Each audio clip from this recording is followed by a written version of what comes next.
Good morning. Good morning. How's everyone doing? Little peasant chat today. We're talking whatever the hell you want to talk about.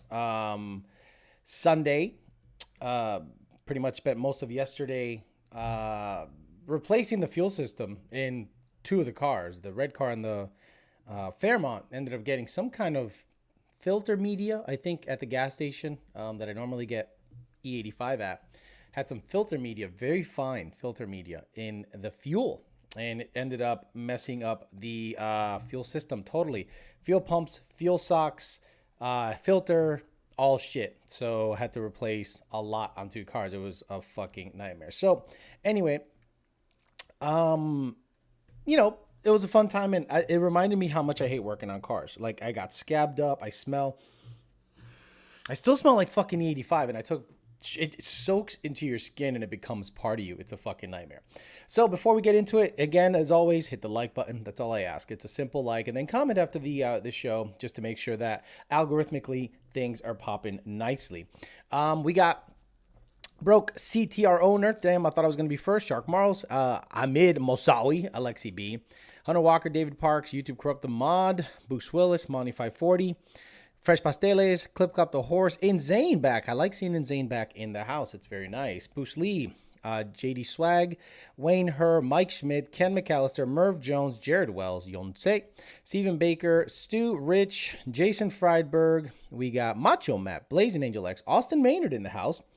Greg M. Someone's hitting me up on fucking Facebook, and I'm about to fucking scream. I don't like being fucking hit up on Facebook for work purposes, bro. That nothing pisses me off more than that. On the weekend, unless you're paying me, leave me the fuck alone. Like leave me the fuck alone forever. Second Shift Racing in the house. Cable, 5-0 Shirley, Brad Schmidt, Mike Hernandez, Rich 5-0, Lex Luthor, Mike's Garage, Yonse, JD Swag, Joey G. It's so hard to hit the like button when you get here. I think it is. I think people just they're lazy. They just put it on. They put the phone down, and then they go work on the cars, and then they don't remember to just hit the like button. JD Swag asked about the phone. The phone is phenomenal. I love this little phone. It's a S21 Ultra Galaxy. I'm not an iPhone guy because I'm a grown ass man. Got little Tony as a screensaver because the fucking camera on this is unbelievable. Got myself a nice case that protects the camera lens. That's super nice. Where is it? Oh man, I got no nails. So it protects the camera lens. Some cheap Amazon shit actually ended up working nicely. And I love the phone, and there is no short supply, JD Swag. I don't go to the store and buy a phone. If I like it, like the reviews, all that bullshit, then guess what? I just buy it. And then, go from there, because at the store, you can't really, I guess you can, but you honestly just do your due diligence, check the reviews on YouTube. And if you trust the source, then I trusted the person that reviewed this, and I loved it. And I was like, man, I'm in. And I bought it, and it was here in 2 days. No big deal. Switzer 500 says, watching on the way to work. We'll catch the rest later. Mexico Racing League, can I get a flex tune today? Bro. By the way, I want to say this just that it is very clear, because the P51 intake dude is using my clips to make it seem like I am shouting out his product. And I already told him, take that clip down. He didn't take it down. So if you're going to put clips up of me saying ambiguous words to positively sell your intake, put this clip up. P51 intakes are trash. I do not recommend them. Put that up. Again, P51 intakes are not recommended by me or this channel or anyone I work with. One more time, P51 intakes are not recommended by this channel. When was the last time you guys saw me recommend any intake? Have I ever said JLTs are good? Sorry, SMBs. Have I ever said PMASs are recommended by me? I said, no, they tune pretty good. Have I ever said Steetas are awesome? I recommend them highly? No. Because in order for me to recommend something on this channel, you have to pay me. Plain and simple. You have to pay me directly a good amount of money for me to recommend something. Not just take a clip, put it up somewhere, and say, see, Alex likes our intakes, buy it. Real, recognize real. I recognize that P51 intakes are not any better than a stock intake. Plain and simple. Plain and simple. Keep doing that shit. Keep clipping my shit, making it sound ambiguous. I will go on every fucking show and trash that intake. Do yourself a favor, take the clip down. Be a smart kiddo. MRL for the win. Yeah, Mexico Racing League's in the house. They're trying to get on that live stream shit. It's a good time. Work on your mics. The mics were a little off last time. If you listen back to your live stream, I don't know if it's the gain or something, but the mics were off a little bit. Put up a rolling text. I did, but it doesn't want to work, and I'm not going to start troubleshooting the OBS works when it wants to. I love updates. People go, oh, I don't understand updates because they always fuck things up. They always fuck things up. This thing did an update. Now I cannot put up the scrolling text behind me. And I'm like, okay, forget it. I am not going to go out of my way to fuck with that. SMB for life. SMB for life. I need an M52 in the next 30 minutes. I have a race to win already in the staging leagues. Alex, Matt 211 GT says, so should we get a P51 intake? Fuck no.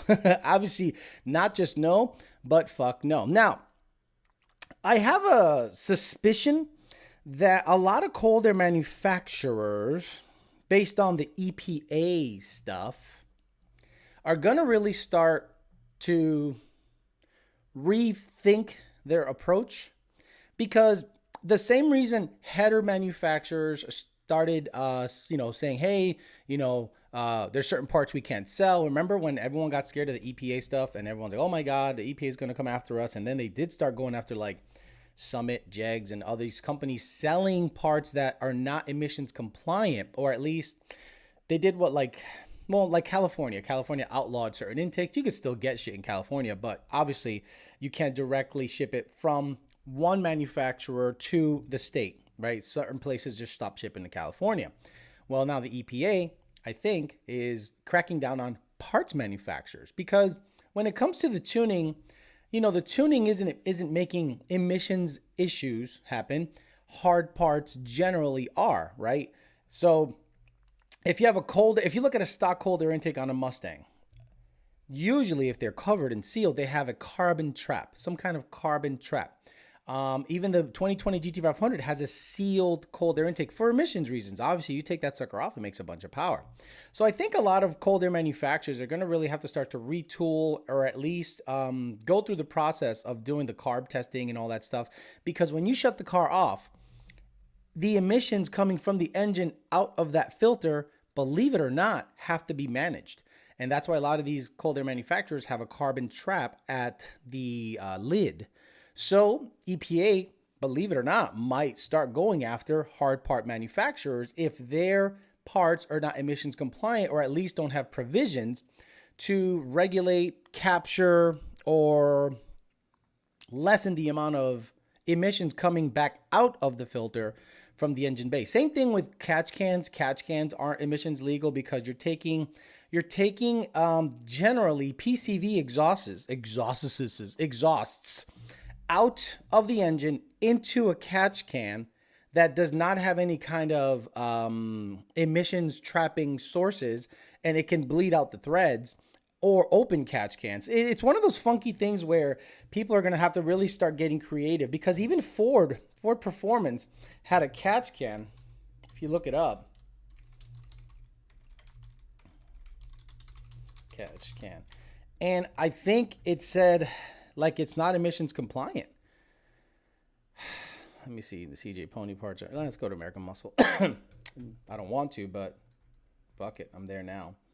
So let's look at 1080p monitor. There we go. Oh, Jesus, 1080p monitor's not working? There it is. So, call them Mustang enthusiasts, frequently bought for, no specs, no spec. It doesn't say. Reduces engine sludge, precision molded, OEM hose and fittings, installed on passenger side, description. Reduce sludge. Technical note. This part has been designed and intended for, here we go. Technical note. Boom, right here. This part has been designed and is intended for off-highway application only. Installation of this part on a vehicle that is driven on public roads may violate U.S. and Canadian laws and regulations relating to emissions requirements and motor vehicles. A catch can.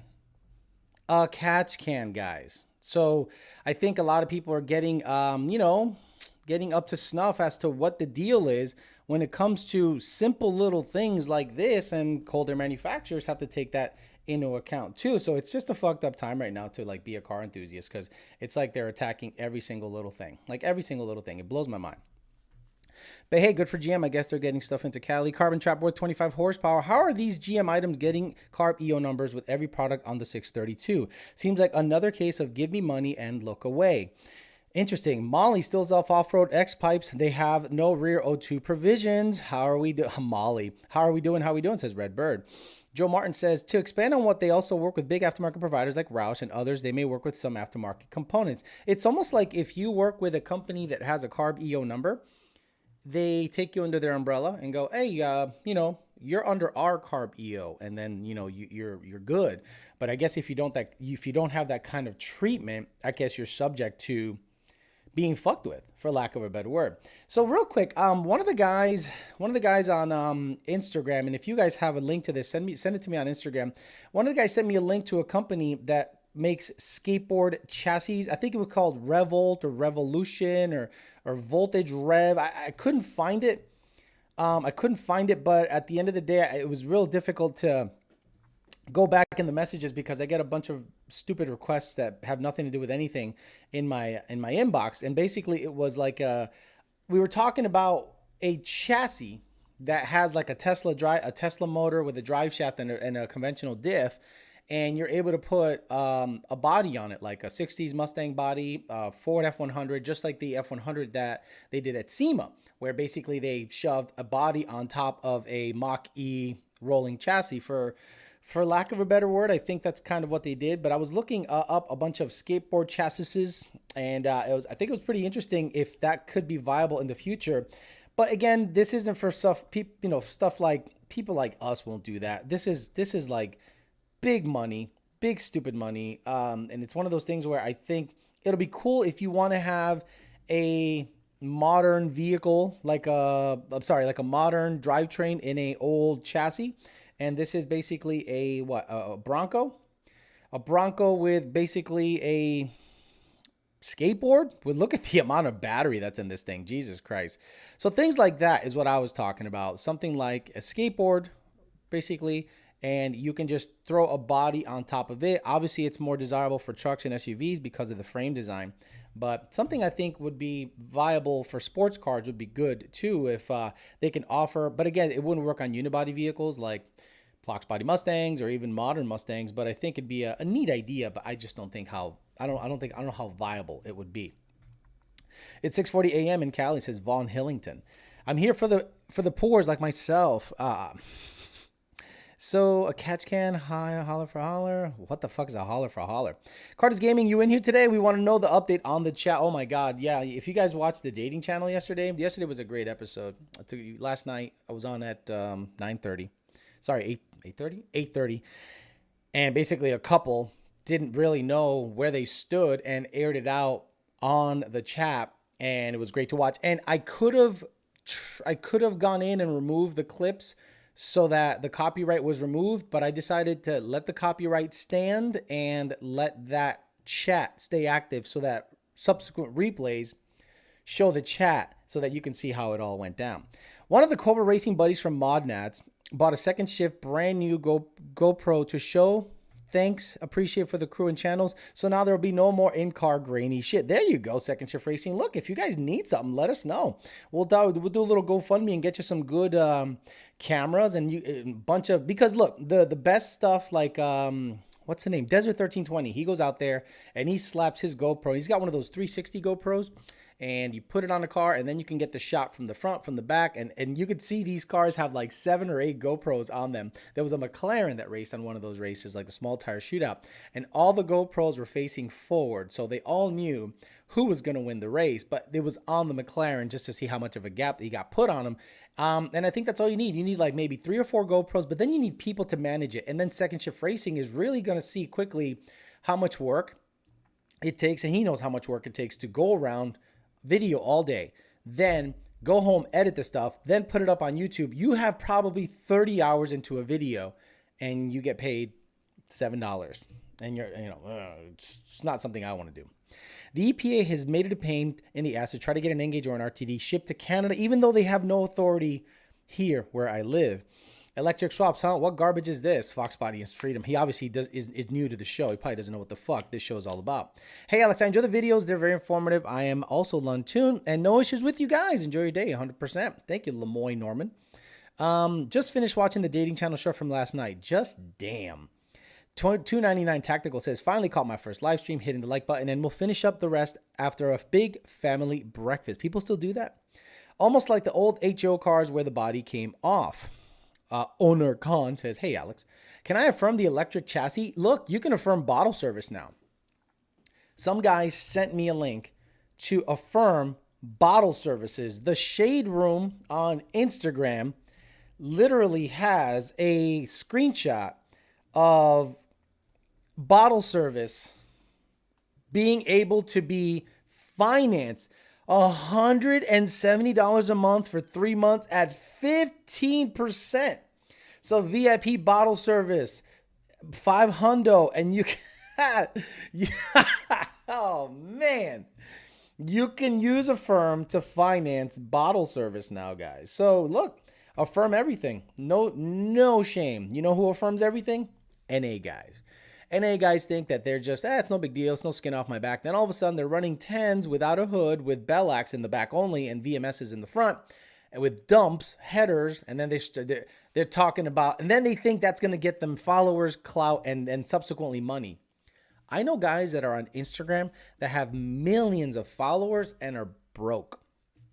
They're broke. How do you turn followers into income? There was a super hot chick that was sponsored by Bang energy drinks, right?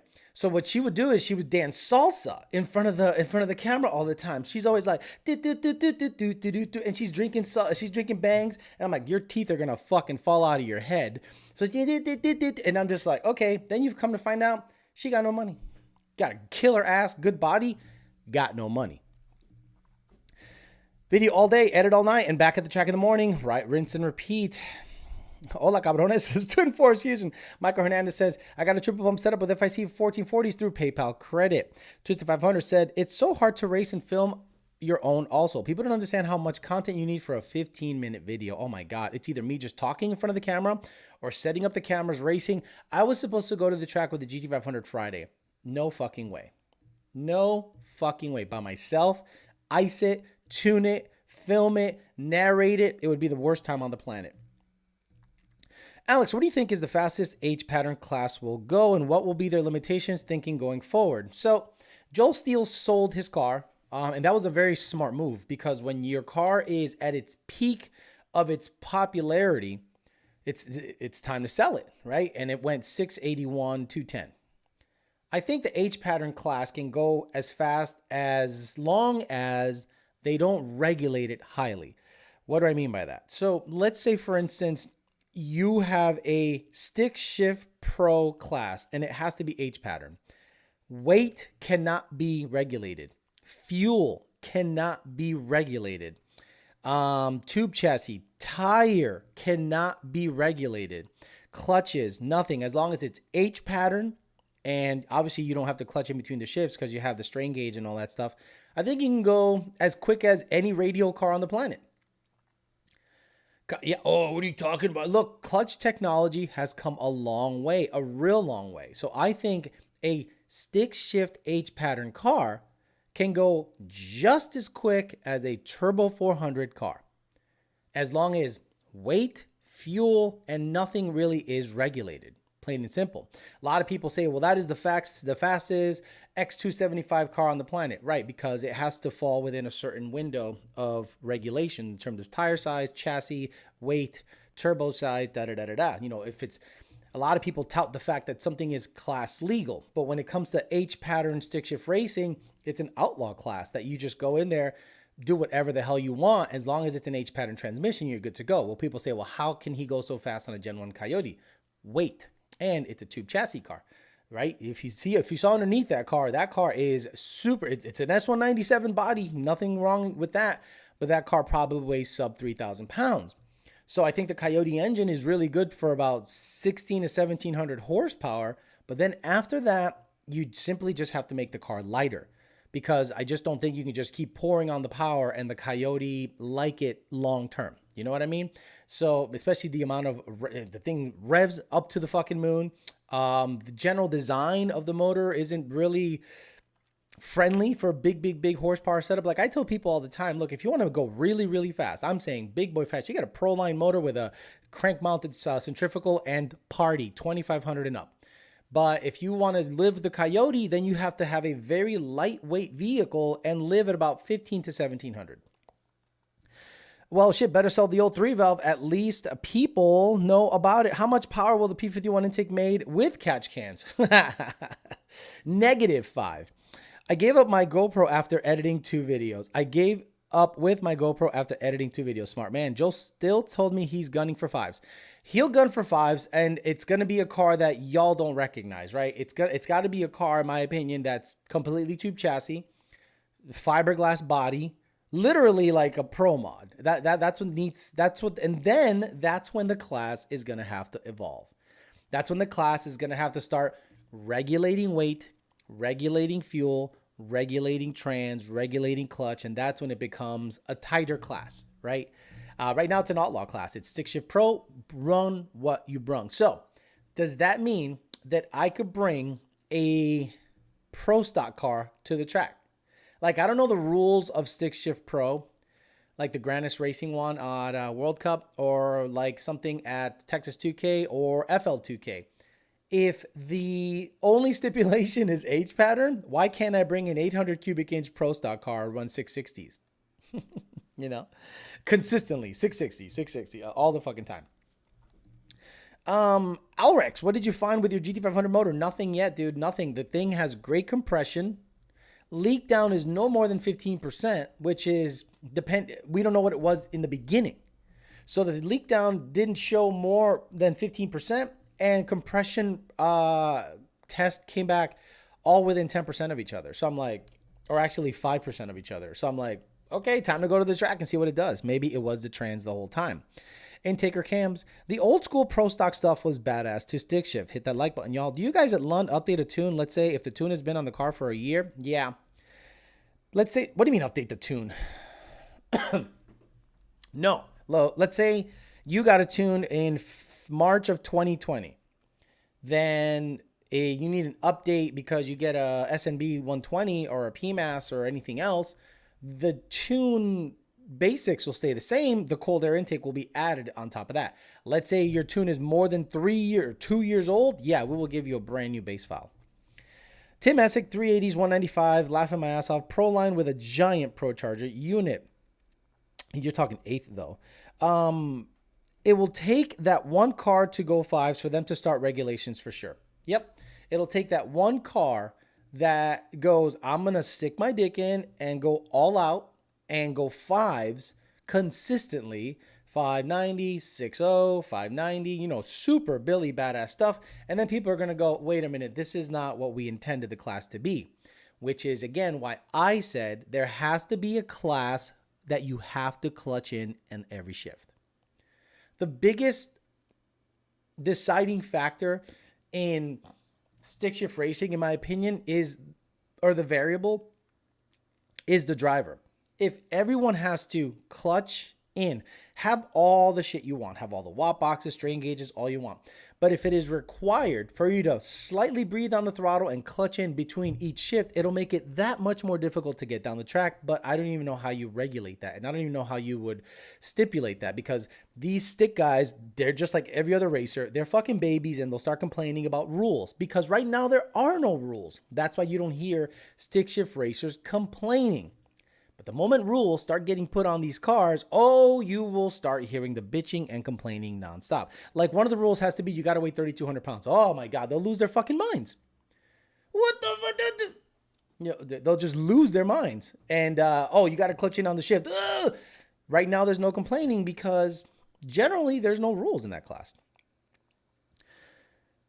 When I was a part of the S3 race team, we were sponsored by Monster. After every race, they made our driver drink tons of Monsters, but they are special cans just full of water. Very smart. Jared Wells says, Coyote Kelly, y'all killing my dude Dustin with that with Monster like that. What compression pistons optimal for Gen 5 3-liter Whipple on Flex Tune?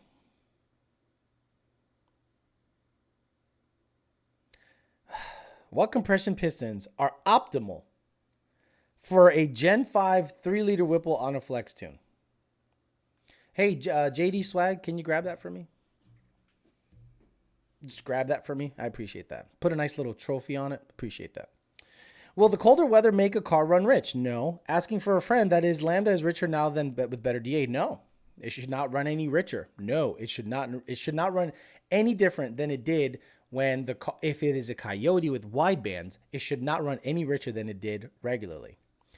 481X is no joke, but for $75,000, that should be expected. If I could only imagine a stick car with a Pro-Line power plant. Look, the moment some guy shows up with a 481X Pro Charger on the crank, H-pattern stick shift, Pro Mod chassis, that's when the class is going to have to evolve into something more manageable. Because someone's doing it. Watch. Someone's going to go, oh, there's a stick shift class? Yeah, here's a 5. Here's another 5. And here, I'm just going to run 5s all day because it makes 3,000 horsepower at 2,200 pounds. Fuck it. I could miss 2 shifts and still run 590. 21-1 says 508 Josh. Yeah, it's promo water in the UFC fighters do the same. You need to swipe left on questions like that. JD Swag says, okie dokie, please grab that question. Data logger style, what the hell? Data logger style device on clutch pedal, count the number of clutch ins maybe. Yeah, that's something that smarter people than I are going to have to fuck with. Gordon Kemmerling is on it, but I got to grab it from JD Swag. He did grab the, he screenshotted the fucking, the comment. Unreal. I'm here for it, says Hunter Walker. Second Shift Racing says clutch in timing is a perishable skill. Exactly. That's what I mean, Second Shift Racing. You can fuck up. And I have to, like right now, you launch the car and you see the guy's foot in camera to the floor and the guy just goes, wah, bah, bah, bah. And I'm like, it's still H pattern. He still has to go 2-3 at a slight angle and straight down. I get that. But I want to see a class where you're clutching in my opinion. What compression is optimal for the P51 intake? Donnie, you serious or trolling? He's got to be trolling. That's why I didn't react that much. Good morning, Bicho, says Mr. Parra. And run those Pepsi can pistons. Who is hitting me up here? Why did this thing make a noise? Do I have a second page open? I do. Wow, look at that. Hey, Alex, I've been tuned by Lund since 2018. Is there any update to do or it's all good? No, it's all good. If your car's running good and you're a happy dude, it's fine. There isn't something that like some magical fountain of youth that we found in these cars that automatically unlocks 50 horse, unless you run nitro fuel. And we still don't support that remotely because you need a... Now NA guys, imagine now NA guys are shopping for return style fuel systems because they want to run M5. Guys, just put a blower on it. It'll go the same time on like Pumpy 85 at 1,000 pounds heavier. And you actually like your car. Oof, man, these guys are just hard-headed as fuck. The second Alex read it, I was like, oh, comment of the week right there. Joey G says, I know Alex so well that I knew that question from Donnie was going to get a trophy. They all have to run MT82s and T5s. I would never make someone run an MT82. That would be... But if it's a Coyote class, boy, no, you can't make them run an NT82 because they'd all have to have Ben Calimer stage 3s and they'd have to bring 3 of them to the track because you never know what can happen. Easter eggs and nitro. I don't expect nothing less on a Sunday morning with these questions. That's why it's the Peasant Chat. You can't get too off a kilter with the Peasant Chat. You just kind of take it as it comes and not freak out and not stress out because questions like that are expected. My cheesecakes are getting here. Good. That'll be in the afternoon sometimes. So that we'll see what those cheesecakes are all about. Got an Oreo, got a creme brulee, and I got a carrot cake one. So we'll see how all that goes. Donnie DeVille says, I'm not trolling. I ordered a 10.75 Pistons, but I can change it. It's a Gen 3 5.2 block. Does he not understand that that's not what we're concerned about? Compression ratio? He said flex tune with a Whipple. Street Scene says Eliza S50 every 3,000 miles in my opinion. What is he talking about? Alex, how often would you replace the oil on a boosted Gen 3? Yeah. I mean, look, if it's on E85, you're going to have E85 in the oil eventually, after a amount of time, especially with cold starts where you have to flood the engine to start because the 85 doesn't like to light on cold weather. So you'll notice that it thins out the oil slightly sooner. So I would do oil changes slightly more frequently on a E85 equipped car. If it's just a pump gas Whipple car, 3,000 miles, just like the guy said. V7 with a custom intercooler, air to water. Oof, why would you do that? That would be my goal, though. One of your guys on the Desert 1320 vid SI50 TKM Vortec car is whooping ass. I'd like to copy that build with a stick, and he has a V7 with a custom intercooler, air to water. I would never do air to water anymore after seeing the technology that's out there. You wouldn't catch me dead with an air to water intercooler. I'd rather use meth for some cooling and an air to air. Brett LaSala has an air to air. He's being sixes. So that car can drive on the street, make 30 plus PSI, and not have 200 IATs. So to me, air to water is not worth it because of the icing. Like the biggest pain in the ass on the planet is ice. Ice, ice, ice. The GT500 has an ice tank in the back, and if that thing makes a trip, it makes a pass, and the ice doesn't work properly, it got 200 IATs in a heartbeat. If I'd never have to fuck with ice, I'm a happy guy. I'd rather just do meth down the bitch and not worry about it. If I can somehow run M1, like regular methanol, so that I don't have to ever, ever, ever ice the car, I'd be the happiest guy on the fucking planet.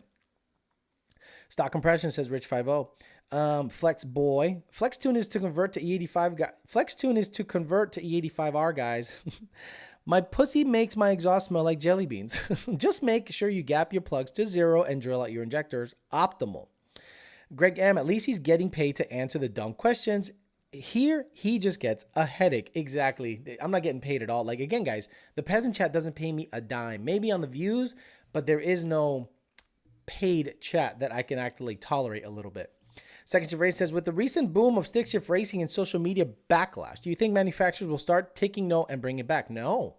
Fuck no. No, because manufacturers don't care about stick shift stuff. Number one, people generally out there are less and less, they're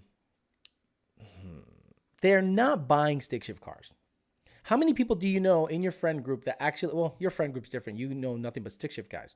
But I know most people in my life don't want a stick shift. Jake from Power by the Hour would not daily drive a stick shift car. He would never daily drive a stick shift car. He knows how to drive stick shift.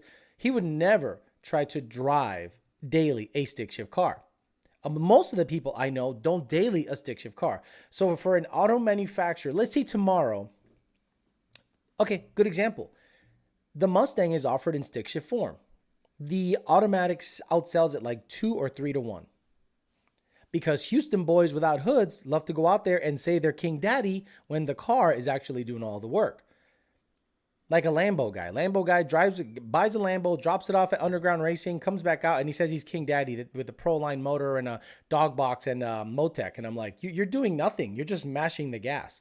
Now, if you have a stick, at least you're doing something. You're contributing to it as opposed to just smashing the gas and letting the car do all the work. So then the tuner and the manufacturer take all the credit. Would crack welds in every collector on the headers cause a code on Gen 1? Probably misfire code or just high knock. Air to water on the street is pointless. Weigh and you burn the ice in a 10-minute drive on the street. Yeah, air to water is weird to me unless you have a way of, for example, my GT500 is air to air and well, it's air to water, but it also has a heat exchanger. So what happens is the ice comes into the intercooler and then comes back out, goes to the heat exchanger, then goes back out in the ice tank.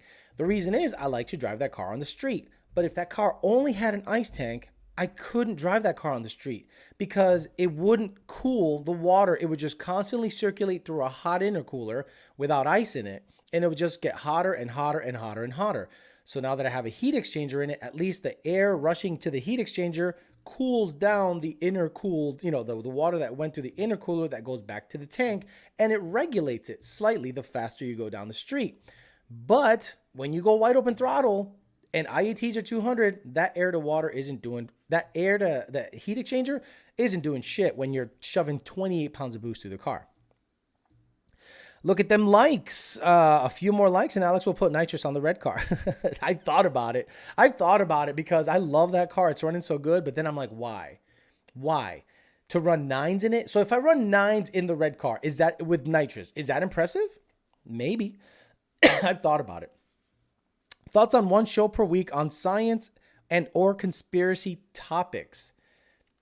I mean, I could. When would it be? I do a show every day. So if it would have to be on an off day where not a lot of people are on, right? So it wouldn't be Monday through Wednesday. It'd be maybe on Friday. Maybe on Friday, we would talk conspiracy theories. But you guys would be like, fuck that, man. P51 intake. Tell me about compression ratio on flex tune boosted cars. You guys get mad. I'll run out your life, boy. Has jockey run car 150K plus car and the finance, right? They're the hype man for their own car. Donnie, the issue with the question is that you asked is you can't get a flex tune with a blower. Don't take it personal. This is just for entertainment. Keep watching shows and you'll learn a lot. There you go. Again, I'm not ragging on him. I'm just saying he said flex tune. Yeah, half the likes and double the views. Come on, people. He doesn't have to do the show. He's choosing to. Look, what I enjoy the most is getting on and just, interacting with you guys. And if you guys learn something along the way, cool. All I ask is for a simple like. I see the analytics. I see what's happening. And the moment the money goes like this, okay? When I started asking you guys to like the channel and like every chat, the money started going up incrementally. So I started doing more shows. And that seemed to have worked. But then now it plateaus. It doesn't drop. It plateaus because people are now used to it. He's going to be on. He's reliable. He's going to be on every day. Then I start, because the money plateaus, and if the money starts going down, I'll do less shows because it's costing me time to do shows and I make less money. So then I'll back it down to 3 times a week. And you guys are going to go, what happened to the dailies, Alex? I'm like, y'all don't watch them. Y'all don't like them. Y'all don't interact. So you want me to keep doing these every day? Click like, subscribe, share, do whatever the hell you got to do. But if I don't make money on this shit, I stop doing it. I suspect a certain can of coffee might outperform a smaller than stock intake, but I think everyone already knows that. No point in running a test. There's no point in running a test. Most guys driving stick these days don't know how to power shift or they're afraid to. I don't think you need to power shift. Breathing on the throttle to me is highly desirable. I think it unloads the suspension or it unloads everything. It unloads everything. And you can use a watt box as a driving aid to unload things and make sure everything lines up properly, and spark cut helps with going in a shift. But I think breathing on the throttle does a similar thing, and I kind of like breathing on the throttle. Hey, Alex, I got a 19 Gen 3 manual. So do I. I took the injectors out of the Gen 3 car. By the way, I'm going to hit up FIC. I'm going to trade in the 1650s for 1440s because the 1440s tune phenomenally. Nothing wrong with the 1650s, but the problem with the 1650s is if I ever want to run pump gas, 1650s really won't like pump gas. And the tuning is way better on the 1440s than the 1650s. So I'm going to take my 1650s, bring them back to Nick and say, Nick, I'd love to trade these guys in for some 1440s because now the Fairmont has 1440s and it loves them. I've been watching a lot of Elon Musk's plan to colonize Mars. Very interesting. I watch stuff like that when I'm not watching Alex. Donnie DeVille says, I appreciate this channel. I appreciate you. Could a faulty bypass valve cause a centrifugal boosted car to hunt for idle on D-cell? If you're in gear, it'll flutter. Yeah, it'll flutter potentially. And it'll be like boost, no boost, boost, no boost, boost, no boost. So it could flutter. But what it does is it shuts off the injectors on D-cell. So if you're in gear and you let off the gas at a high RPM, it'll go into coasting fuel shutoff and shut off the injectors. And that in conjunction with high revving boost going into the charge pipe with the throttle body being shut and the bypass getting rid of the air, basically fluttering, yeah, it might cause whooshing issues and potentially idle hunting issues. Yeah, it could do that. Does Vortex blower good for 19 Gen 3 manual? Oh, yeah. Look, I love the Vortex. I love the Vortex in my white car. I eventually want to trade up to a V7, but now I am starting to experience what a lot of other people are starting to experience. It is not common to find the 85 anymore. Remember how the EPA was fighting people that were selling ethanol, and ethanol is becoming more and more scarce. I'm starting to experience that. Not meaning that I can't find it, meaning I have to drive further to find it now. The racetrack right here where I was very spoiled off of Congress was awesome.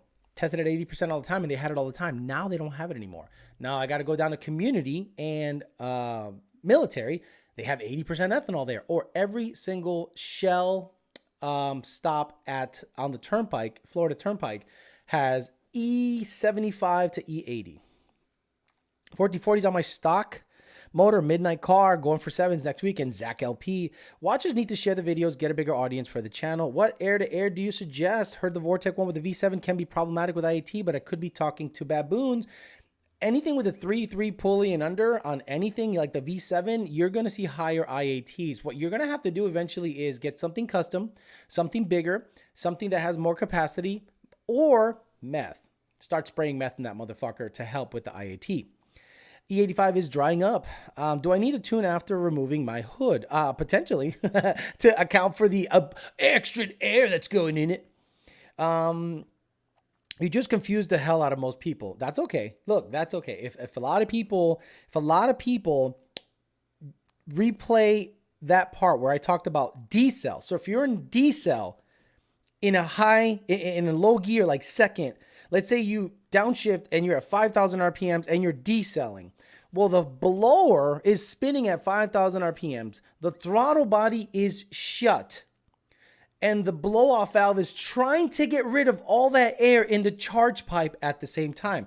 So what you might get is potential push on the throttle body if all of the air coming in the charge pipe is not being let out fast enough. And it might cause some idle issues. That's just mechanical. Like if you sit there and think how a centrifugal works and go, oh, okay, that's how it works? Okay, so the charge pipe is being pressurized on decel. That's why it sounds like I'm fucking dragging, cardboard. So maybe it's not getting rid of it all at the same time, and it's pushing on the throttle and get idle issue. Just sit there and think for a while. Sitting there and thinking of how things work mechanically. It's like launching, like a car launching. Think about what's happening when a car is launching. How the rear end is trying to rotate a certain way. What an anti-roll bar does to the rear end and to the body to counteract the body. Like, you got to think about that stuff. Like, slow it down in your mind. Same thing with compression. Same thing with combustion. Same thing with everything. There's a 4-stroke cycle, and you got to see what happens if you try to shove in the timing too early. What will it look like in the combustion chamber? Government is stopping funding E85 fuel. It was subsidized for a while. For a while. E85 was $1.99 for the longest time. Now it's $3.30 last month alone in Tampa. Anyway, thanks Biden. It's not Biden. Believe it or not, it's not Biden, because ethanol has nothing to do with gasoline, right? But if gasoline is up, the ethanol technically can be raised up to just about its levels. It's almost gouging, in my opinion. Like, I know the government subsidies are going away, and I get that, but I don't think Biden didn't shut off a ethanol pipeline, right? He shut off access to federal land for the pipeline. So now trains or trucks have to bring in the oil. It's still coming in, just not through the pipeline, and it costs a lot of jobs, right? But he didn't shut off an ethanol pipeline. So you got to start thinking, well, why is ethanol up all of a sudden? Because gas is up, and they can. So imagine gasoline is $4 a gallon. You don't think you can basically make ethanol $3 a gallon, still cheaper than gas, but then double or triple what you were making last year? I don't know. I think about it a little differently than most. Alice, what's the best way to remedy to keep TVS blower cars cool? I really do want to go with a PD blower over centrifugal, but I've heard everyone say the only downside to centrifugal, the only upside to centrifugal blowers is IAT. But the TVS lives at 120 to 140. IAT. They just live there, and you're not going to see a huge power loss. I think the TVS hits so hard down low that you're willing to live at about a 120 IAT at watt and be okay. My Fairmont is positive displacement at 900 rear wheel horsepower. At the end of the quarter mile, it's 128. Not a big deal. Don't stress it. Dragon Cardboard, such a great description. Can you do a how to race a track video? What do you mean? You still tuning push mowers? I'm going to have to eventually. I need a different tune for every day of the week. My car doesn't drive the same on Monday as it does on Thursday. Hey, Alex, is the present chat so funny? Here's a stupid question. I heard you answer a question regarding a different size rim, and you said on a Gen 1, you need a tune for the smaller rim. Love the vid. Wheel tire diameter. I didn't say a rim, tire diameter. So if you change wheel size. So, okay, I had a guy go, hey, I went to the track. Alex, I went to the track and the car's shifting like shit. Can you look at the tune for me? So then I look in the list and I see his tire size says 235, 50, 18. I go, you have a Gen 1 auto? Yep. What tire did you go to the track with? 275, 60, 15. And I'm like, your tune is set up for a different tire revs per mile. Oh yeah, I just switched my tires at the track. So how do you expect it to shift properly if you have a different diameter? So now I say, okay, let's do this. This is what I tell people every single time in the tuning queue. And if you've had me, this is how I talk to you. Hey, Alex, I track this car a lot. I'd like a tune. Okay, let me ask you a question before I even send you a tune. What tire do you use at the track? Oh, 275, 60, 15s. Put them on. But I'm on the street. Put them on and we'll log with that. Okay, here's a tune. Well, everything ships at 7,500. All right, go to the track. Because I don't want to have to dial you in on 235, pizza cutters, and then you shove in a beefier tire with a different revs per mile, and the shifts are all off. Gen 2, Gen 3, doesn't matter. Why? The shifting is OSS based. Yep, usually trends under gas price, 20, 30 cents. Exactly, Brandon Watson. I got to use Racetrack app to get deals on eNow. Twisted says, my family heavily invested into ethanol plants, making money hand over fist, cheap corn, high gas prices. Exactly, guys. Ethanol and gasoline are not the same thing. So when ethanol prices are high, in my opinion, they're falsely high. Was there a huge corn backlash somewhere? Was there a huge fire in a cornfield somewhere in Indiana over the summer I didn't know about? What happened with corn that it went up? Did corn prices change? Did processing? Nothing happened in the ethanol industry to justify it tripling in price. Why does it cost $3.19, $3.80, $3.50 for ethanol when gasoline is $5 something or $4 something? Because they can. If tomorrow gas prices drop to $1.99 for 87, do you think ethanol prices will still be $3.19? Fuck no. They'll be $1.09, $1.10, $1.50. Why? Because they can. It is not a market-driven thing, ethanol. Unless there's some kind of subsidy I don't know about that got taken away, unless there was a huge cornfield fire somewhere, there is no justification for ethanol being that high. Canada is the U.S. biggest oil supplier. Look it up. Due to NAFTA. Yet Biden killed the Keystone Pipeline. Now you know why the prices are going up. Why I asked to love to be informed. Thanks, Alex. Keep the hustle going. Thank you. Second Shift Race says, watch the video of mine that was flooded. Watch a video of a mine that was flooded to create a toxic lake from the ore. Millions of dollars are paid each year for guns and equipment. Scare birds off the lake. A bird will die hours if on it. Got it. The Homer clones ate all the corn. It froze. The ethanol fuel sells for $3 a gallon. Ethanol is an average. Whiskey sells for $200 a gallon.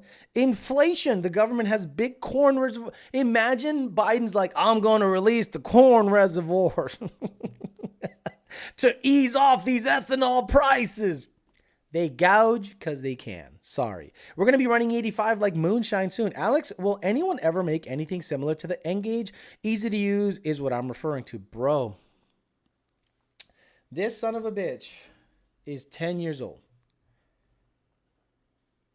10 years old. I remember when I first saw this Engage, I saw it at the Texas Mile. They showed me it. They connected it to a Jeep. They started tapping on it. Boom, boom, swiping. And I'm like, and these lights have a sweep and you can set it up to be warning lights. This is the data logging light and it largely hasn't changed. To this day, still the best tuning device on the planet for Ford. and it is 11 or 10 years old. Mind blown. I don't know. I don't think so. I think right now, to make a device that connects to a modern vehicle and affects the programming is like a toxic thing to touch. So a company has to go into it knowing that they have to potentially make the tunes available to the EPA. Everything has to go. Why do you think everything goes in the cloud? Tell me, guys. Why do you think everything goes up into a cloud? So you're telling me I can't tune a car without internet at a racetrack using certain devices and certain software? You're telling me if I go to a track and I want to do a timing update because I want to affect the timing ramp, and the gentleman flashing the vehicle, because you know how tracks have awesome internet, doesn't have internet access, do you think that is a viable thing? Or everything could just be local, meaning I have it on my computer, here's an update, flash it with an SD card, go. No cloud, no nothing. Why does it need to be on the internet? Why do you need internet access? To check some? I get that. Maybe their software is a certain way, but everything should be local. So I could be at a track and I can just, here's your tune, bye, see you later. But no, now everything has to go communicate to the cloud, then come back down, then talk to the car. Why? Answer that question. Alex, ignoring cost, would you use MS-109 or E54? MS-109. MS-109 for sure.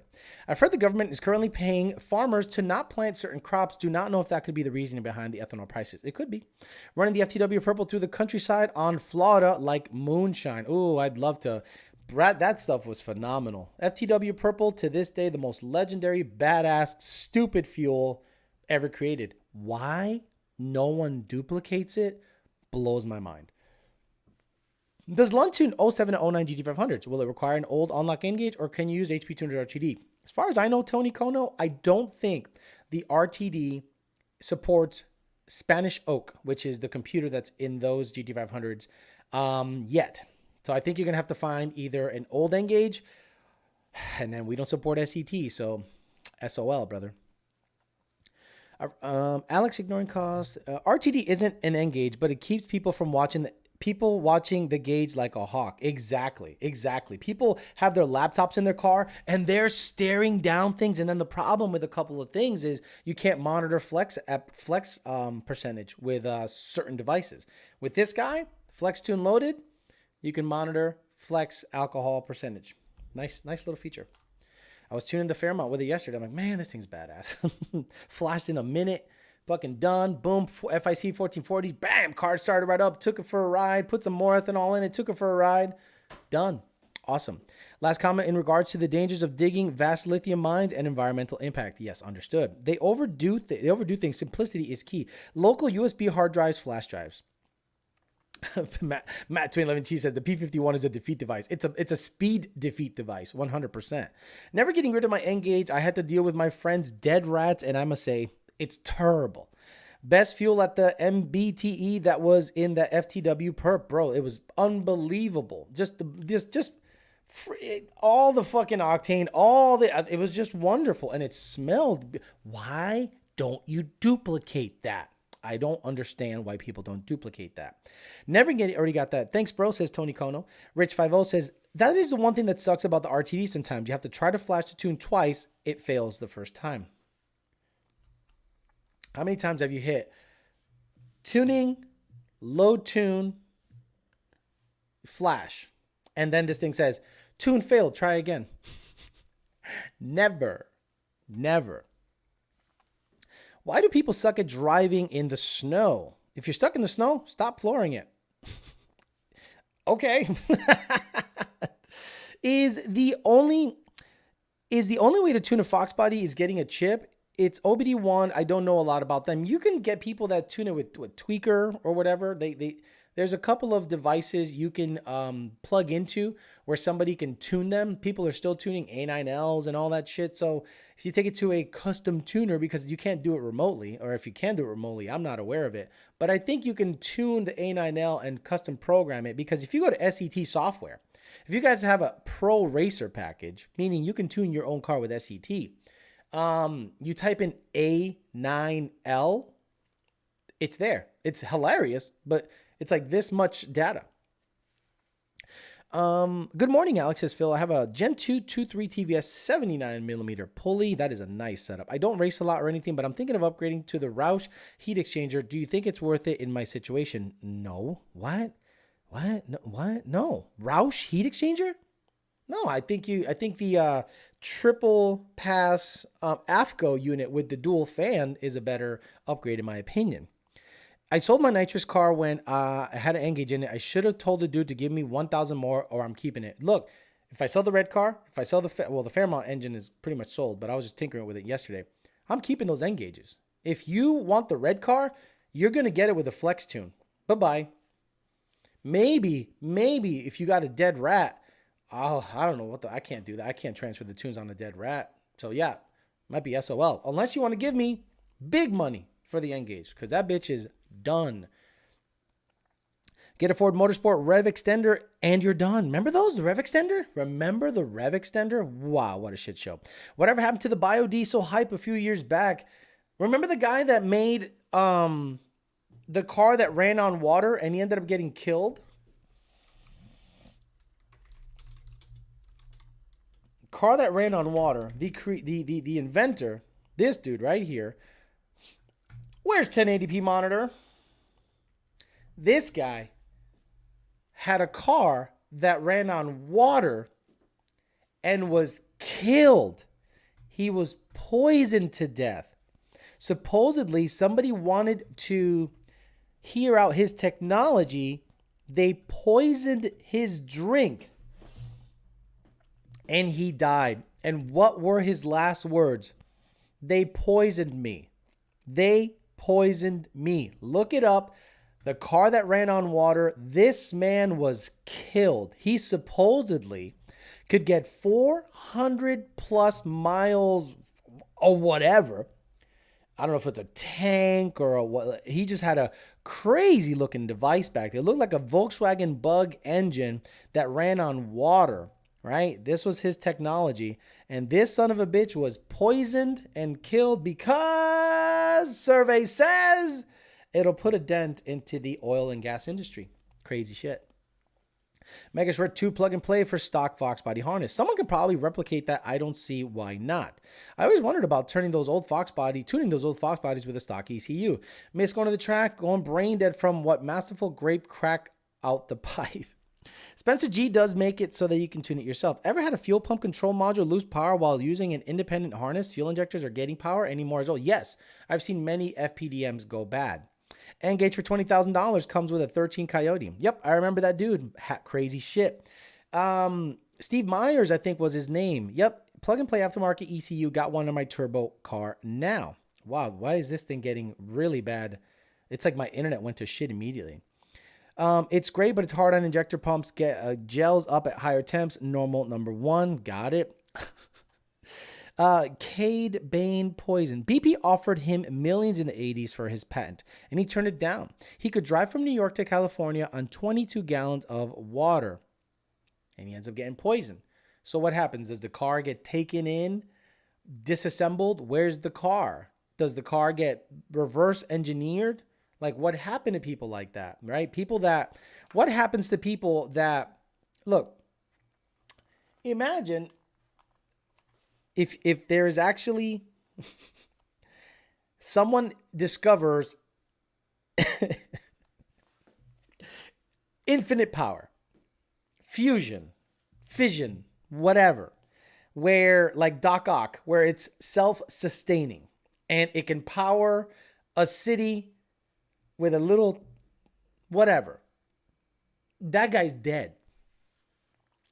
Someone that comes out and revolutionizes something so vastly that it will put people out of business will die, right? You can't go out there and make something that does really well and is easy to use. You don't need internet for, flashes in a heartbeat, because if you do, you'll die.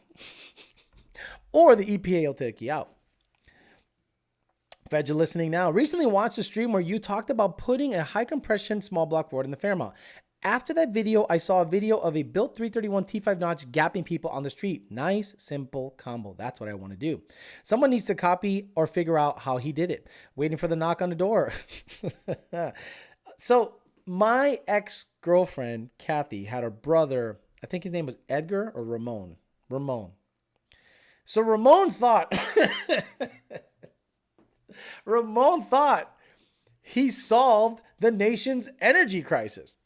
So he goes, he's Puerto Rican. So he's like, man, I figured something out, man. So I was in, because he was a truck driver. So truck drivers have a lot of time to think, and they think they like figure out, solve world hunger, things like that. So he's driving and he's like, I got a little mini fridge and I got a 12-volt battery that runs a converter so that I got 110 out of it. But then I can also run a charger from it. So imagine, just listen to me. Linda, listen to me. I got a battery with a converter with a charger. Infinite power. Unlimited power. I mean, I was like, wait, Ramon, you think that if you hook up a battery to a converter to a charger and then the charger back to the battery, you think that is unlimited power? No. Eventually the battery is gonna run out. No, it's being charged. I go, the amount.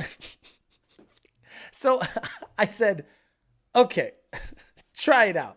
So apparently he tried it out and he never reported back the findings. Well, I have a memory like a fucking elephant. So I don't know, like a Christmas or like a Thanksgiving, I go, hey, Ramon, so what happened to that theory of yours where you have infinite power? He goes, I'm still working out the bugs. You can't have a 12-volt battery being drained by a converter, being drained by a charger, charge the battery at the same capacity. It was the funniest fucking thing. Because I know how it works, but the rest of the family was like, hey Ramon, you got something there. Oh shit, Ramon, you should patent that idea before someone steals it. Oh man. That's when I started questioning, why am I with this woman? What generation Coyote would you recommend getting into on a budget, preferably? Auto? Gen 1, as always. Budget. Because you ain't going fast on a budget. Inverter. There you go, an inverter. Get the solar panels out. Power! Unlimited power. Tell them to get some solar panels. Haha. Good morning. Solar powered hood and wings at America Muscle. Gotta love people gotcha moments. He literally was like, man, I'm still working on the problem. I don't understand. I say, like, I don't get it. So it's charging the battery. So why does it lose charge? Come on, work. Like, how do people think electricity is made? I guarantee there are people out there that have a Tesla that go, my car doesn't emit any emissions. My car is 100% sustainable energy. My car. Okay, dickhead. Energy is made by combusting fossil fuels, mostly. The other is nuclear and wind, which requires a shitload of oil, a shitload of mechanical parts, a shitload of things to convert it into energy. So when you plug in your Tesla next time at the supercharger station and you swear to Christ you are saving the planet, you are not, unless that charger is hooked up to a solar panel. and it is somehow capable of converting an insane amount of electricity to charge your whatever kilowatt an hour battery on the car. It barely has enough to charge your cell phone, a solar panel. All of a sudden, it's going to charge your car? No, stupid.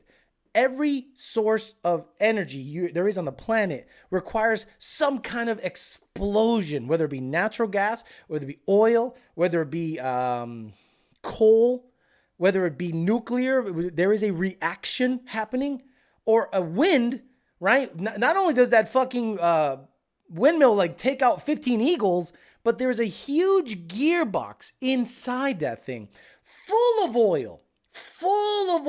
Ask the people that work on those things when they maintain those motherfuckers. There is a ton of gearbox. There's oil. There's shit. There's lube. Dude, cut the shit. The fossil fuels does everything everywhere all the time. My girlfriend was just talking about a guy like that at work. Ramon can't come on the show. He's still training for the Fenway Spartan Games. No, it wasn't her brother. Her brother was equally as stupid. Her brother was probably a crackhead. The second girlfriend. Fossil fuels is a lie. Crude oil is abiotic. Just to goo the earth expels from natural processes in the core. Got it. Sure. You got it, maniac. Hook it to a wind turbine. Haha, they all think they're saving the environment. Bunch of hippies. Hydroelectric does a shit ton of environmental damage as well. Exactly. Like you guys saw the Three Gorges Dam, what it did to the surrounding villages and cities.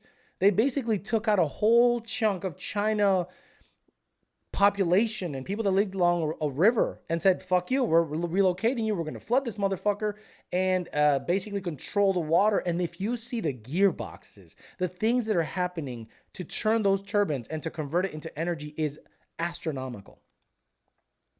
All hail Lord Elon. Solar panel production is toxic. Windmills taking out eagles. Cletus is going to start a movement. Wait a minute. Did Alex just say eagles get hurt by windmills? Well, we're going to do a race to let's smash what's the toaster? Toast? Let's smash toast into one of them eagle killing turbines. Turbine, Cletus, not a turbine. I have a flat earther at work and we live in a simulation. Puts a wig, parachute, and beadlocks to run 1150. I'm an island boy.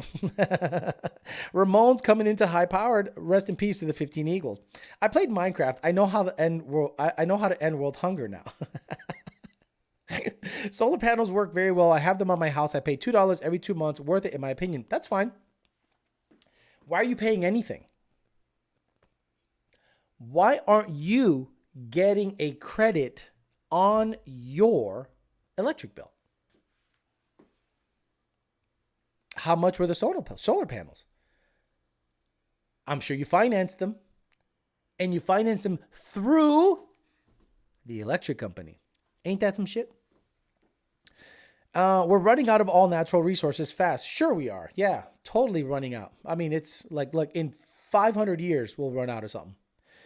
Wait, are you saying that the earth isn't flat? How do you stand around an object then?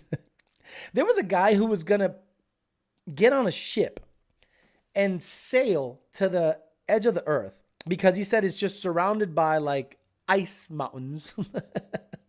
Imagine he's sailing and sailing and sailing. Just a constant. I'm like, dude, you're not going to see anything. Well, it's definitely not round. Okay. Child labor for lithium batteries. A race to the Yee Freedom Bird 500 Yee. Take a belt-driven generator, alternator, and hook them up with a supercharger belt, and you're good to go. Credit because extortion. Just remember, at the end of the day, you could be dumb, you could be delusional, but at least you're not the dude with the 5 different types of the same intake. Oh, good shit. Affirm solar panels. Long as we have moonshine, we will have fuel. Cletus is going to be the first to Mars in his Super Dave outfit driving his Camaro. Just like we were running out of in the 70s. Look, there was shortages of oil. Then all of a sudden we created sideways drilling, right? Then, what I mean humans. I don't mean Americans. Then we had fracking or fracturing, basically pump down, break the rock, and whatever is captured in the rocks in terms of natural gas, you can capture it. And then when you open your faucet, it catches on fire. Good times. To me, nuclear energy is probably the most reasonable, but most, I don't want to say dangerous because it's pretty safe, but that's relative to the people actually operating it. Humans are getting dumber. Humans are getting dumber and dumber. The more we, the more we progress, we get dumber. So I don't want someone at a nuclear power plant that is a fucking moron, in charge of pushing hitting the button so the rods go in and out and regulating the production or the reaction. So if you believe in an all-electric future, just like I've said before, you absolutely have to subscribe to an all or mostly nuclear future. Because if you're like, fossil fuels, no thank you, okay, then at the end of the day, you're going to have to be okay with some kind of energy output.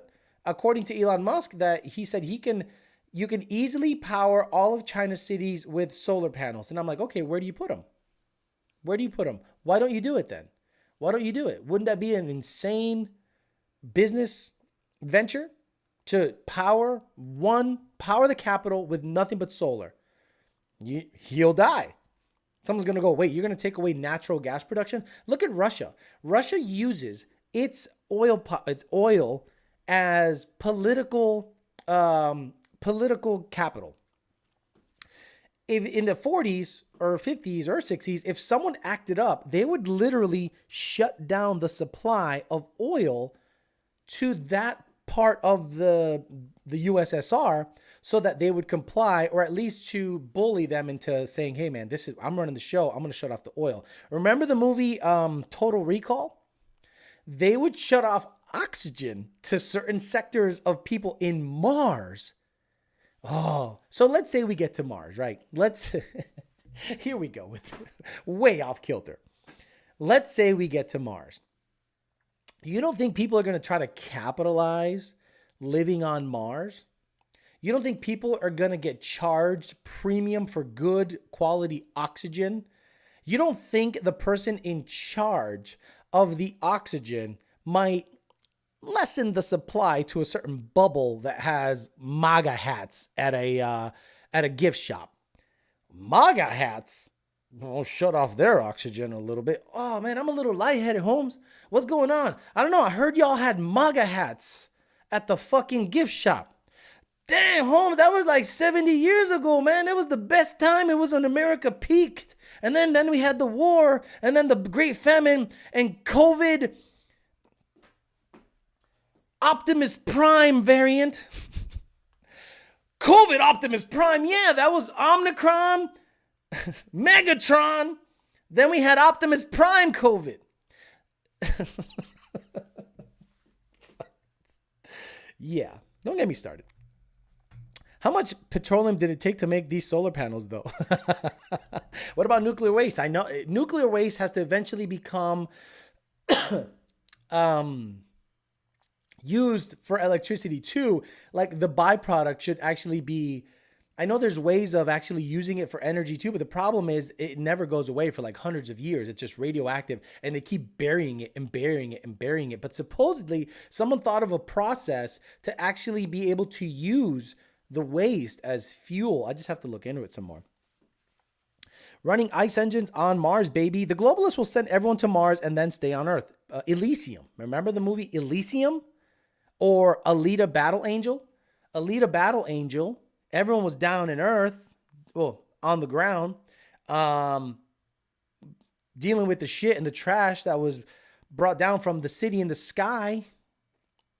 Same thing with Elysium, where Matt Damon had cancer, and then he wanted to get to Elysium, which is an outer space colony of super rich people, and they can cure cancer, cure aging. Only the elite would get it, and they let the Earthling people on Earth just die because they had no money. Elysium, watch it, and Alita Battle Angel, watch it. The Allspark, the Allspark. Does Prime COVID make you bald? There it is, the Omicron right there. So he made a car that ran on water like from the toilet. Have you seen the South Park movie on COVID? No, I have not. This is top tier. That Megatron variant, though. Alex, and then we go, Alex, I have an MT82 car with a BAP and 1050Xs using MS-109 making 750 at the wheel and would like to make another 100 horsepower or so. Will I be installing a fuel system early next year? Do I wait to pulley down? Look, we made about 850 real horsepower on MS-109 with a BAP and a stock fuel pump, but honestly, I'm going to be honest with you, I wouldn't recommend doing that for a long period of time. You know what I mean? I would prefer you get headroom, a fuel system. I don't want you to run lean on anything, and I don't want to rely on OEM fuel pump with a fuel pump voltage booster to supply enough fuel. It might be fine, but I'd rather you err on the side of caution and get an aftermarket fuel system, and then you can pull it down and do whatever you want. Hey, Alex, I have a 13 Paxton car. Okay, nuclear waste can be recycled into second and third generation reactors. There you go, James NJ. For New York City, needs 11 million solar panels, roughly 19 square kilometers or 4,600 acres. About a third of the area of Manhattan. Wow, okay, got it. That's not bad, but where would you put it? Where would you put it? Monroe County? Nuclear waste can be recycled. Already got that. Hey, Alex, I have a 13 Paxton 5.0. My engine is breaking up at 3,000 RPMs. I replaced spark plugs, coil packs, and will start to replace the O2. Do you think that could cause it? It could cause it, but LB cuts. Do you have a watt box in the car or an MSD two-step? LB cuts. Do you have a watt box or an MSD two-step? If you do, remove them. And if the problem goes away, that was the issue. Because at 3,000 RPMs, it's too specific, in my opinion. Like the movie WALL-E. Yes, a horse named Dollar says, we're gonna go from the world of the book of Eli to paying for oxygen while looking for mutant that drives taxi on Mars. Spaceballs. In Spaceballs, they created a vacuum cleaner that would suck out the oxygen of each planet. And Lone Star and Barf. Wait, not Barf. Was it Barf? What was the name of the dog in Spaceballs? Was it Ralph? Name of the dog in Spaceballs. So stupid. It was Barf. It was Barf.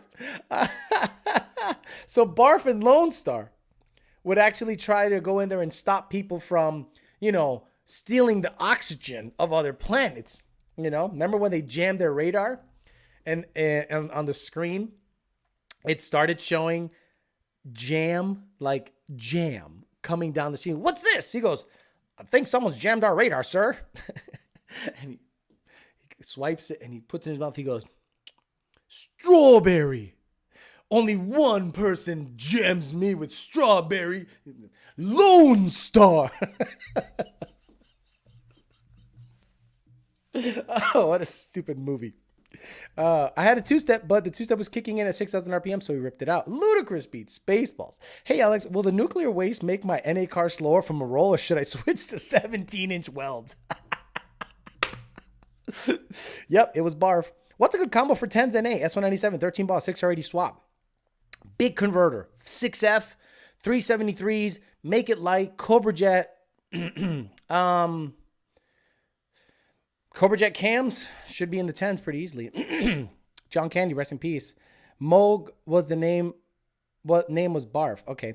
Alex, how much power will 1050S injectors on the 85 support? Close to 800 or 850. Now, remember, guys, on turbos, it'll support more horsepower because you're not losing power, aka yanking on a blower to make power. It's technically free power.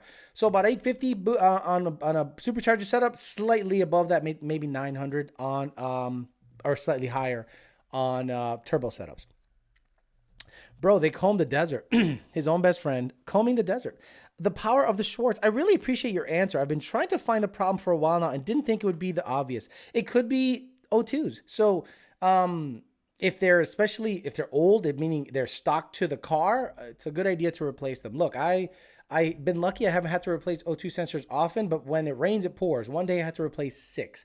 GT500, Red Car, and the Fairmont all had to get the O2s replaced at the same time. They all run on E85 and they all don't get run as much as I would like. That's why I have to get rid of 2. Comb the desert. I'm a Moog, half man, half dog. Oh, Mog. I'm a Mog. Half man, half dog. His own best friend. The scene where he gets the radar jam. Radar jam,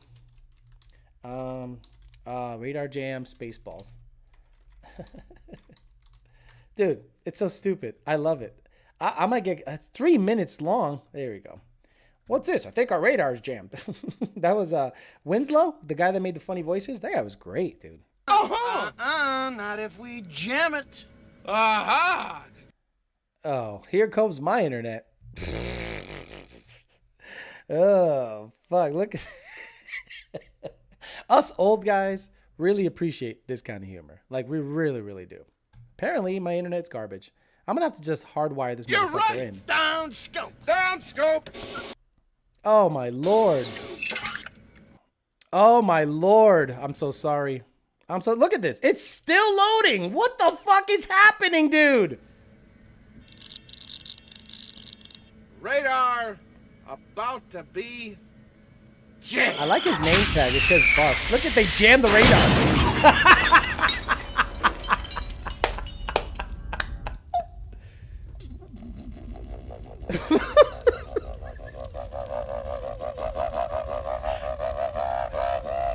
That's him making the noises. I love it.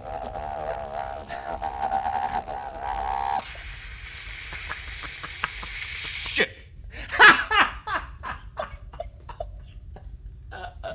Fuck it, let's get copyrighted. It's the Peasant Chat. Sir, What is it? can I talk to you, please, sir?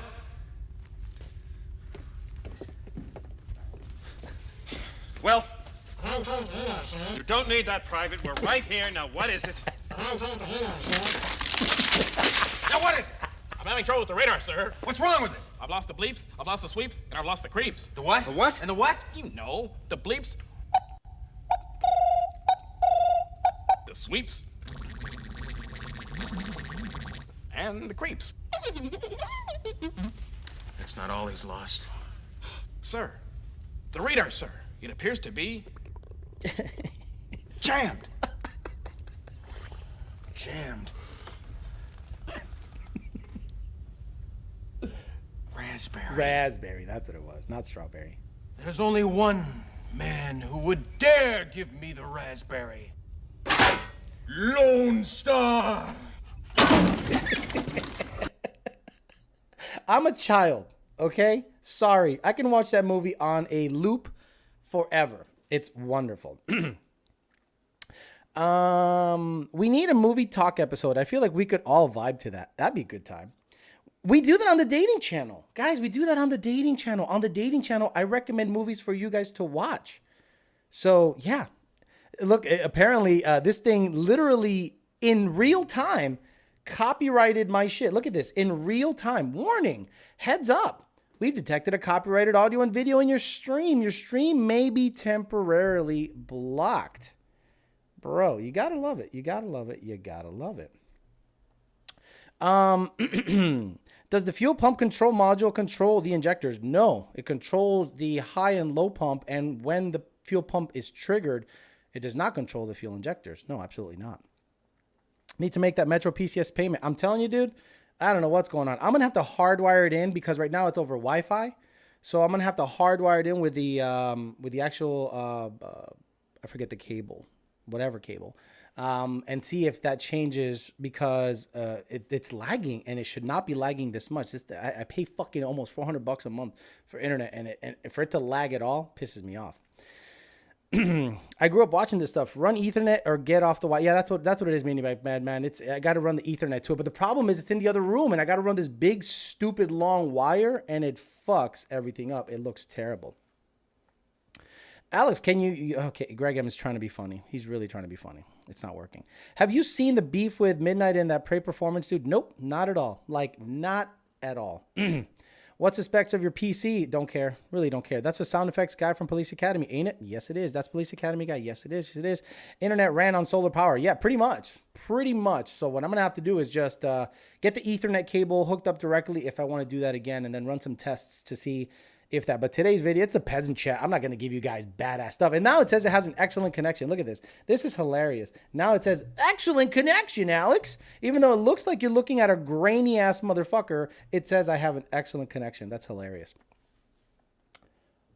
Oh man. I bet she gives great helmet. Great movie. I bet she gives great helmet.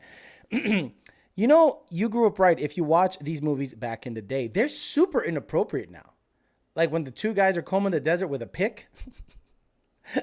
Blazing Saddles is just as good. I'm not a big fan of Blazing Saddles. When you tune my new setup, please give me the raspberry jam. Cat 5 cable. Hey, Alex, Gen 2, Gen 3, Gen 2, 2.3 TVS, 79 pulley. I was asking earlier if I should get rid of the stock Roush heat exchanger. Oh, that's what you were asking?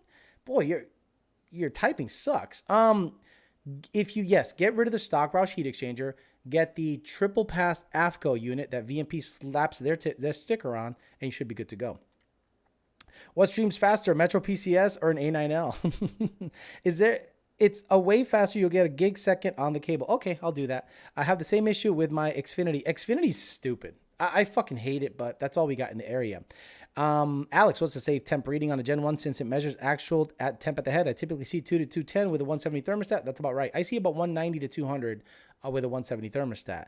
You can have Ethernet cable run through your wall and outlet near your computer. Yeah, I'm going to just start slamming holes in an apartment. Yeah, no, I'm good. I'll just run it out and do super ghetto shit and just run a cable out here and it'll be a lot quicker.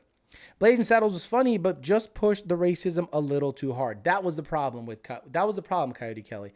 That was the problem. Like, it was racist is racist. I don't care what generation you grew up in. And when I watch Blazing Saddles, and I'm like, no, this is a racist movie. Like, it doesn't hold up. Like, it's legit racist. It's not like, well, for its time, people said that it was racist. So I just wasn't a fan. That's all. Fuel pump control module controls the fuel pressure by controlling the ground circuit based on the FPC, fuel pump control signal from the PCM. Didn't I just say that? Are Lund tunes scaled to account for pulley changes? Yes, Kyle. If so, how large of a change could you get away with before it becomes an issue? Typically, on Whipple setups, I've seen up to 20 PSI not be an issue. You know? Anything above that where you're making over 1,000, we want to see logs just to make sure the fuel system's keeping up, the MAF frequency is dialed in properly. So about 20 PSI seems to be the norm. Taste These Kids was funny as fuck. I was dying. Blazing got it. All right, Spaceballs was funny as hell. But Naked Guns, wrongful accused. All right, guys, I'm going to get out of here. I got a bunch of shit going on today. I'm going to try to hit the gym just to have a normal weekend again. And now that I've worked on the cars for a whole day, I hopefully don't have to work on them for a very long time. So this video might be copyrighted. So if you guys don't see the chat up on the replay, not my fault. Blame YouTube and blame my shitty internet. Now I got to run an Ethernet cable to this motherfucker if I want to play YouTube videos. Ain't that some shit? I'm going to be on tomorrow, 5:00 p.m. Eastern Standard Time. Back to normal. I can't wait till late December where we have a week off because I need a mental health week. Hell, I need a mental health month. If you guys do ever get a job in the industry, find another hobby because you will hate the one that you currently have if you work in the automotive performance racing industry. All right, guys, have a great rest of your Sunday. Tomorrow, 5 p.m., YDBT Dailies all the way through. Tuesday, we do 8 o'clock Peasant Chats, and then YDBT Dailies every other day after that. Have a great rest of your Sunday. See you guys tomorrow.